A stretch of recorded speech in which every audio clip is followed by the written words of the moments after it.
Well, it's January 6th, 2025, a little bit of a different January 6th from the one we had in 2021, where the riot outside the Capitol was hanging over the building and over the city, and charges of everything from treason to violence to killing a cop were aired in public, and hundreds were arrested, and ultimately thousands were incriminated in one form or another.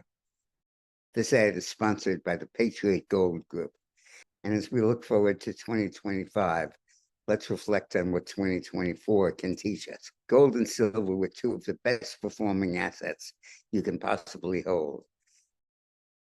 Most of those who were apprehended were unjustly treated. And the concept that this was a revolution itself is absurd. If so, it was the only unarmed revolution in history. And the casualties were largely as a result of personal violence, hand-to-hand fistfights and stuff like that, and no police officers were killed. At one point, the liberals tried to claim that several were killed, but it turned out that the only one who died had died of a heart attack among the cops.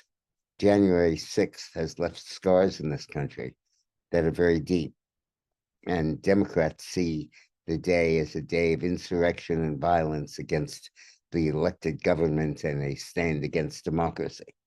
And conservatives see it as an attempt to perpetuate an election fraud by electing a man president who obviously had in fact lost the election.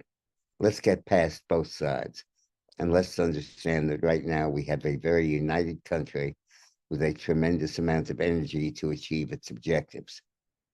I believe President Trump should begin the process by pardoning the vast swath of those who were arrested, except for those who were directly involved in assaulting police officers, and that should be adjudicated on a case-by-case basis, but without the presumption that this was a lethal threat to democracy, because it wasn't.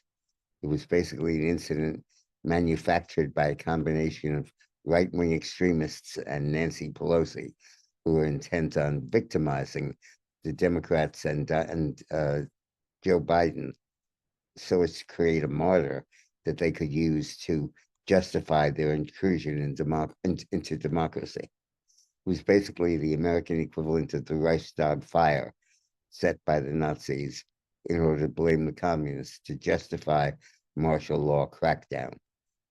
But let's put all this behind us.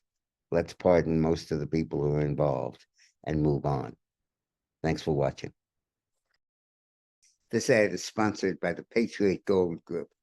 And as we look forward to 2025, let's reflect on what 2024 can teach us. Gold and silver were two of the best performing assets you can possibly hold.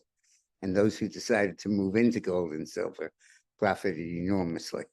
I remember last year urging viewers to get into gold before it reached $2,000 an ounce. Now it's the same script, but it's $3,000 an ounce instead. And the stock market warned us this week what lies ahead. Bank of America, JP Morgan, and Goldman Sachs all forecast gold hitting $3,000 next year. So call the Patriot Gold Group and get it on before it's too late. Thanks for watching and Happy New Year. The Patriot Gold Group offers no fee for life IRAs to viewers of these videos. The IRA minimums are $25,000 and $100,000 for the no fee for life IRA. So call the Patriot Gold Group and ask for the no fee for life IRA.